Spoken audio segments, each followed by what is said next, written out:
in order for India to become great again, this is the Donald Trump Make America Great Again. We have to make India great again. Yes, of course. So there is a need for decolonizing our minds because we've had a huge colonial impact. And this has gone and infiltrated and, the institutions, education system, government. So what is being done? Now we are switching to, also your formal role. Yes. What is being done to study and understand the colonial setup in the minds of people? Because while we have political sovereignty, I think intellectually, I've been studying this for 25 years full time. I find a lot of inferiority complex, wanting to mimic and copy the West. I found that when I addressed the Foreign Service Institute, twice young diplomats asked them, what is the Indian grand narrative? Because I know when you talk to Chinese, there is this sense of Chinese narrative. Americans, they call it American exceptionalism. That's the official term for their grand narrative, that we are the exceptional people of the world. The French are very proud. Great countries have this sense. When I discussed this with the Foreign Service people, I thought since they are the ambassadors of the Indian narrative, they would be really clear. The group was divided into two parts. One part was very happy I'm doing it, I'm talking. And it's in fact said that we need more of this, we haven't received enough of this education and we need to learn more about it. The other side were very upset that I'm talking and they had this idea that, but I'm from this state, I don't see myself as part of this narrative. I'm a Dalit, I don't see part of this, I'm this minority. And I said to myself, these are the guys who are going to represent us. And they are not, so it's like you have a sales force that don't even believe in your product. And they're going to market. Then I have had, I looked at the UPSC exam. UPSC exam is full of colonial era teachings, ideas of society, ideas of us, ideas of history. I've had a lot of discussions with HRD people and things are, even with 4 or 5 years of new government, I mean I've been tracking this for 25 years in all the governments. Things haven't moved a whole lot and culture ministry symbol. So there's a lot of cultural ministry activities that are kind of celebrating pop culture. But the deep-rooted structures need to be dismantled. So what do you think is the situation in that regard? How do we get out, how do we decolonize? I wish it was simple, but surely, Rajiv, as you've seen yourself, it's not. And it's a very deep-seated, it's issues problem, and it'll take a lot of doing, and I think it'll take a lot of persistence, and it'll take a lot of innovative thinking. And let me say why. You see, because one, of course, just the weight of our, weight of inheritance. I mean, they say that we never did make a break when we became independent. We continued with the colonial institutions and the colonial thinking in many ways. I mean, all across, if you see, whether it's our, all organs of the state, all organs of our education, etc. We continued in the same, path as we were before. So, 15th August 1947 made pretty much no difference anywhere. So there were the convent schools which I went to. Me too. And there were, the judiciary, whatever. So civil service, Indian civil service was rechristened as administrative service, but everything else remained the same, etc. So that's the one issue, which is that there is this long history. Second, of course, is that for a very long time we have like pendulum-wise, our people have sort of swung between revivalism and imitation of the West. Right. And there is no sort of balance in between. So there is one set of people who think that talking, in very good English and knowing Charles Dickens is the thing to do, while the other would sort of tell you that no, it's only the Upanishads and you only expect to speak in Sanskrit to be Indian. Now that, that extremism has to be sort of taken off, and I don't think that's, nobody's trying that. I think a very good beginning has now been made finally by this government, which is that we are trying to find we're trying to find a balance between how we can change our norms, how we can change, and just as an example, which is that now when the Prime Minister goes most places, he, I think, makes it a point to speak in Hindi, and that's the beginning. Now, people who are from the southern states may object to that, saying that, look, this is Hindi chauvinism, but that's his choice, and that's it. Now, brings me to the real issue here.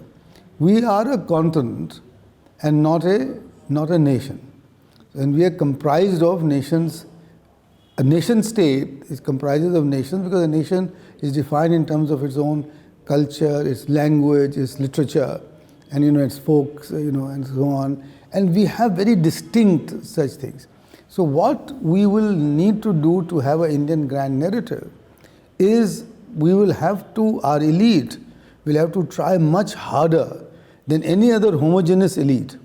Yes. To come to an understanding of what is the Indian narrative.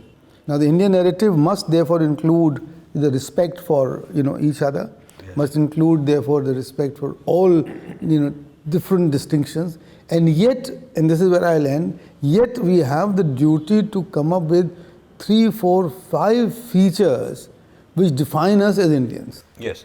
Now, see, this project is huge, as you said. Yes. And there are many dimensions to it. Now, my foundation has taken up one dimension, and we worked very hard since the year 2000, and that is to document in a very serious academic way the history of Indian science and technology. Yes. Because that's a part of our narrative.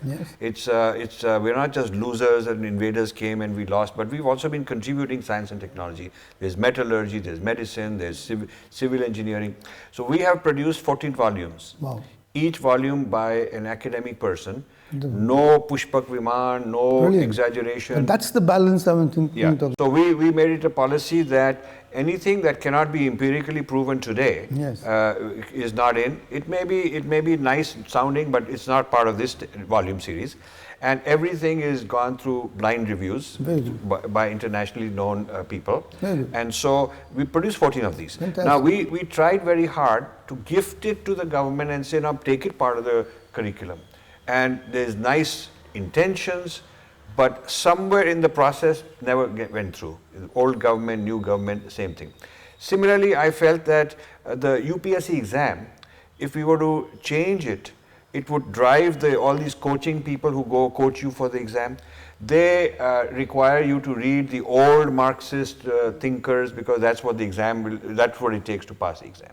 So whether it is history, whether it is social sciences, these kind of things, particularly I'm talking about humanities and social sciences, is laden with theories and knowledge which are not very friendly to India. And it hasn't changed.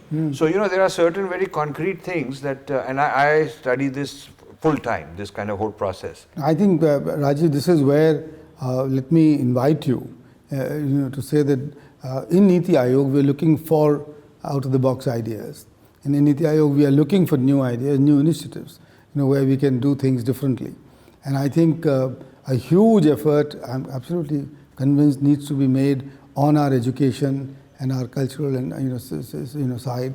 And this is where I think what we need to do is to build a framework. Yes. And as to how to, we know what to do. And as our present Prime Minister, Honorable Prime Minister is very fond, says often, is that we often know what to do, but we don't know how to do it. So I think where I invite you is to say that yes, by your work and everything else, we know what is to be done, but now let us hit the ground and say, in this ground reality, how will it be achieved? Yes. So whether it is the curriculum of the UPSC exam, or it is the curriculum in our degree courses or schools, how will it be achieved without creating a rupture or a social dissonance of the order that pushes us back? Yes, we have to, in a previous life, I used to be corporate strategist for companies that need to turn around. Yes. When AT&T was deregulated, when British Telecom was deregulated, they were old monopolies, stodgy thinking. That's so right. I was brought in as a consultant to change the corporate culture. Yes. Bring in new technology, new ideas, and change the whole thinking of people. So I feel that India needs that. Absolutely. If we can, bring a group of people together from different skill sets and different disciplinary backgrounds to say that, look, we need to change our education system, and we need to revise the whole thing.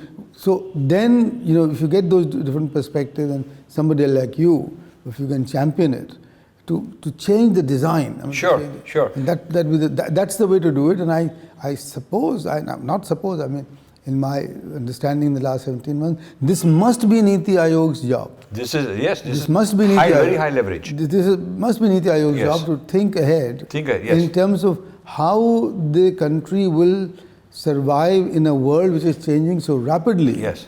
And where we need to establish our own identity. Yes.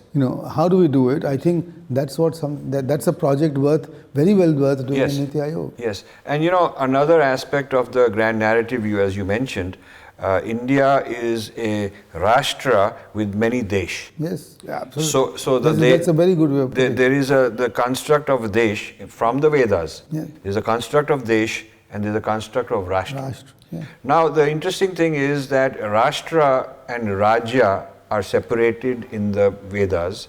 Rajya is top-down government, state. So, all the ministries are a part of Rajya, the President of India, the judiciary, police, military, that's the rulers, the people who are ruling. And Rashtra is we the people. Yes. The people, our education, our health, our aspirations, our narratives, our festivals, all of that is the Rashtra. And of course the land which we have. And it says in an ideal society you don't need a Rajya because the Rashtra is self-management. This is our beauty. The Rashtra is self-governing because if everybody reaches perfection, they don't want to do wrong things, then you can manage on your own. It's it's almost like a Marxist stateless society. But this is to bring you back to where we started from. Yes. That if you would discover the inner dharma. Yes. And if everybody did follow the dharma. Yes. And the concept of dharma in at least the Hindu tradition is not duty. It is what you are meant to do. Yes. There is a dharma. Swadharma. So there is a dharma for the tree, that it gives fruits, right? And there is a dharma for. So if you realize your swadharma and are bounded by that, and which you can do only if you have dwelled inside and found your inner balance. Right. If you do that, of course, you don't need anybody else to, and anybody else to sort of control you. Yes. But just to see, this is where the whole notion of the West, which is a social contract between the ruler and the ruled, disappears. Yes. Because the social contract is inherent in the way you live your life. That's correct. You see, and if you live your life the way you do, then you of course don't need an enforcer of the social contract. So the irony is that this achieves Marxism's stated ideal in a totally different way. In a totally different, but again, just to be realistic, is that this is not happening tomorrow. No, it's not. This is in a very highly evolved society. We have to evolve the Rashtra. We will evolve with the Rashtra. Yes. And to evolve with the Rashtra, we need to go through our levels of achieving the minimum material basis in which our people would be able to at least think in those terms. So at the moment, Rajiv, I must say that there's a long journey ahead. Right. In the sense, and this is where I think the whole concept of Antyodaya becomes a lot more meaningful. Which is that if you did, and this is the World Bank's idea as well also, which is that if we focused on the last decile of our population and made sure that they came up to the national average, and then, and in the shortest possible time, then alone can we start talking in these terms. Because until we have a whole, a whole group of people who are not being able to meet their basic material needs, which is whether it's health and it's livelihood or education, then we can't talk about these high ideals, which is where we must progress towards. And in doing so, I think what we need to do is to make sure that you get the most efficient, accountable, transparent governance that you can get.